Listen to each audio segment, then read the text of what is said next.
ನಾವೆಲ್ಲ ಪಾಕಿಸ್ತಾನ್ ಆಕ್ಯುಪೈಡ್ ಕಾಶ್ಮೀರ್ ಅಂತ ಕೇಳಿರ್ತೀವಿ. ನಮಗೊಂದು ಡೌಟ್ ಬರ್ಬೋದು. ಹೇಗಪ್ಪ ಪಾಕಿಸ್ತಾನ್ ಆಕ್ಯುಪೈಡ್ ಕಾಶ್ಮೀರ್ ಆಯಿತು ಅಂತ ಹೇಳಿ. ಅವ್ರು ಹೇಗೆ ಆ ಕಾಶ್ಮೀರ್‌ನ ಆ ಭಾಗ ಹೇಗೆ ಪಾಕಿಸ್ತಾನ್ ಕಂಟ್ರೋಲ್‌ಗೆ ಹೋಯ್ತು ಅಂತ ಹೇಳಿ. ಅದ್ರ ಬಗ್ಗೆ ಒಂದು ಇತಿಹಾಸ ನೋಡೋಣ.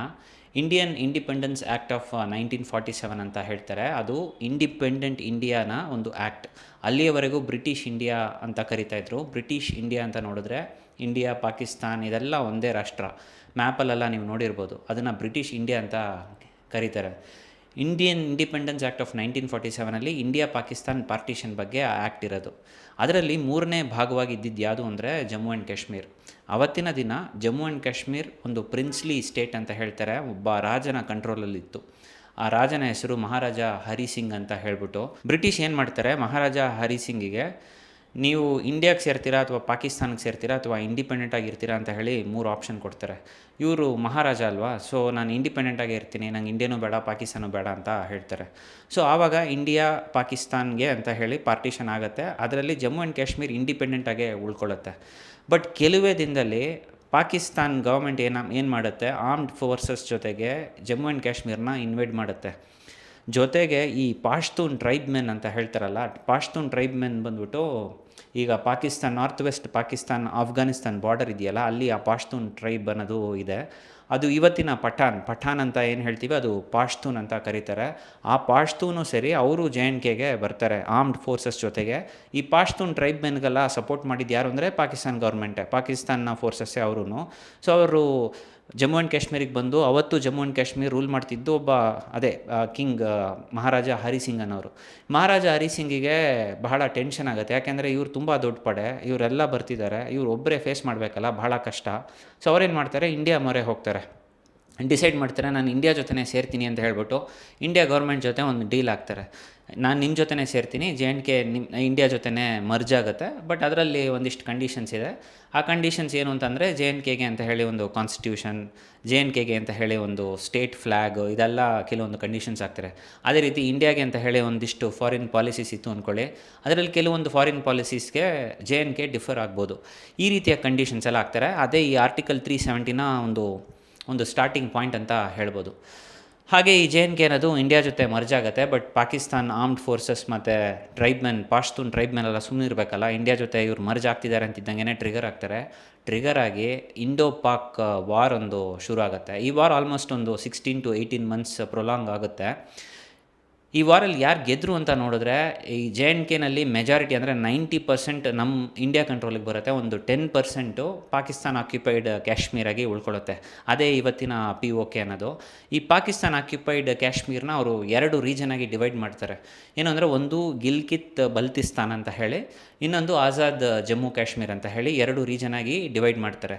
ಈ 2 ರೀಜನ್ಗೂ ಅಡ್ಮಿನಿಸ್ಟ್ರೇಷನ್ಗೋಸ್ಕರ ಇಂಡಿಪೆಂಡೆಂಟಾಗಿ ಪ್ರೈಮ್ ಮಿನಿಸ್ಟರ್ ಇರ್ತಾರೆ, ಇಂಡಿಪೆಂಡೆಂಟಾಗಿ ಪ್ರೆಸಿಡೆಂಟ್ ಇರ್ತಾರೆ. ಇದೆಲ್ಲ ಅಡ್ಮಿನಿಸ್ಟ್ರೇಷನ್ಗೋಸ್ಕರ. ಬಟ್ ಇನ್ ಜನರಲ್ ಕಂಟ್ರೋಲ್ ಮಾಡುವಂಥದ್ದು ಪಾಕಿಸ್ತಾನ್ ಗೌರ್ಮೆಂಟೇ.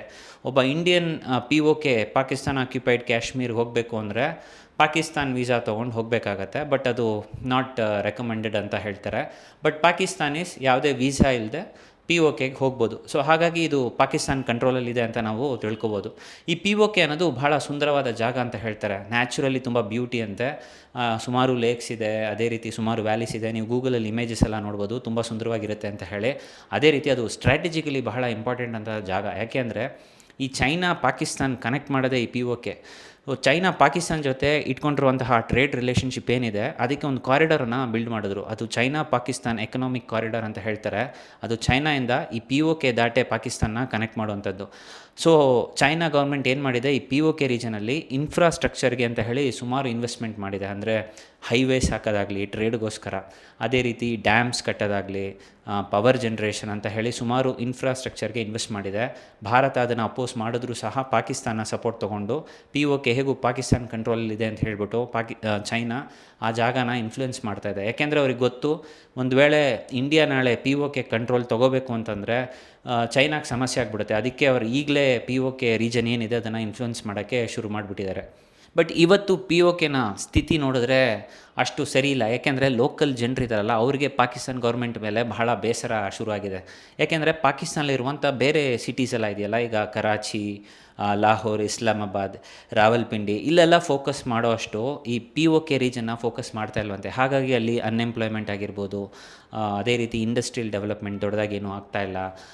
ತುಂಬ ಇನ್ಈಕ್ವಾಲಿಟಿ ಇದೆ ಅಂತ ಹೇಳ್ತಾರೆ. ಅಂದರೆ ಪಾಕಿಸ್ತಾನ ಗೌರ್ಮೆಂಟ್ ಬೇರೆ ರೀಜನ್ಗೆ ಫೋಕಸ್ ಮಾಡೋಷ್ಟು POK ಫೋಕಸ್ ಮಾಡ್ತಾ ಇಲ್ಲ ಅಂತ ಹೇಳಿ ಅಲ್ಲಿರೋ ಲೋಕಲ್ ಜನರೇ ಇವತ್ತು ರೋಡಿಗೆ ಇಳಿದು ಒಂದು ವೈಲೆನ್ಸಲ್ಲಿ ಇಳಿದು ಅಜಿಟೇಷನ್ ಮಾಡ್ತಾ ಇದ್ದಾರೆ ಅಂತ ಹೇಳ್ಬೋದು. ನ್ಯೂಸಲ್ಲೂ ನೀವು ಫಾಲೋ ಮಾಡಿದ್ರೆ ಗೊತ್ತಾಗುತ್ತೆ. ಅಲ್ಲಿರುವ ಕೆಲವು ಲೋಕಲ್ ಜನರು ಏನು ಹೇಳ್ತಿದ್ದಾರೆ ಅಂತಂದರೆ, ನಾವು ಇಂಡಿಯಾಗೆ ಹೋಗಿ ಸೇರ್ತೀವಿ ಅಂತ ಹೇಳ್ತಾ ಇದ್ದಾರೆ. ಬಟ್ ಇಂಡಿಯಾಗೆ POKನ ಇಂಡಿಯಾ ಜೊತೆ ಮರ್ಜ್ ಮಾಡೋದು ಅನ್ನೋದು ಬಹಳ ಚಾಲೆಂಜಿಂಗ್ ಆಗಿರುತ್ತೆ. ಒಂದು, ಪಾಕಿಸ್ತಾನ ಎದುರಾಕೋಬೇಕು, ಅದು ಒಂದು ಕಡೆ ಇದ್ದರೆ ಪಾಕಿಸ್ತಾನ ಸಪೋರ್ಟ್ಗೆ ಚೈನಾನೂ ಬರುತ್ತೆ. ಚೈನಾ ಕೂಡ ಪಾಕಿಸ್ತಾನ ಸಪೋರ್ಟಿಗೆ ಬಂದು ಭಾರತ POKನ ಆಕ್ರಮಿಸ್ಕೊಳ್ದಲೇ ಇರೋಂಗೆ ನೋಡ್ಕೊಳ್ಳೋಕೆ ಏನೆಲ್ಲ ಮಾಡಬೇಕೋ ಅದೆಲ್ಲ ಮಾಡುತ್ತೆ. ಹಾಗಾಗಿ ಅಷ್ಟು ಈಸಿಯಾಗಿರಲ್ಲ. ಬಟ್ ಆದರೂ ಸಹ ಇಂಡಿಯಾನ ಒಂದು ಮೇಯ್ನ್ ಟಾರ್ಗೆಟೇ ಈ POKನೂ ನಮ್ಮ ಜಮ್ಮು ಆ್ಯಂಡ್ ಕಾಶ್ಮೀರ್ ಜೊತೆ ಮರ್ಜ್ ಮಾಡ್ಕೋಬೇಕು ಅನ್ನೋದೇ. ಇದೇ ಈ POKನ ಇತಿಹಾಸ. ಈ ವಿಡಿಯೋ ಇನ್ಫಾರ್ಮೇಟಿವ್ ಆಗಿರುತ್ತೆ ಅಂತ ಅನ್ಕೋತೀನಿ. ನಮ್ಮ ಚಾನಲ್ ಸುಮಾರು ವೀಡಿಯೋಸ್ ಮಾಡಿದ್ದೀವಿ, ಜಿಯೋಪಾಲಿಟಿಕ್ಸಿಂದ ಸೈನ್ಸ್ವರೆಗೂ. ನಿಮಗೆ ಟೈಮ್ ಇರಬೇಕಾದ್ರೆ ನೋಡಿ. ನಮ್ಮ ಚಾನಲ್ ಮರಿದೇ ಸಬ್ಸ್ಕ್ರೈಬ್ ಮಾಡಿ. ಇನ್ನೊಂದು ಇಂಟ್ರೆಸ್ಟಿಂಗ್ ಇನ್ಫಾರ್ಮೇಟಿವ್ ವಿಡಿಯೋಯಿಂದ ನಿಮ್ಮನ್ನ ಭೇಟಿ ಆಗ್ತೀನಿ. ಅಲ್ಲಿವರೆಗೂ ಧನ್ಯವಾದಗಳು.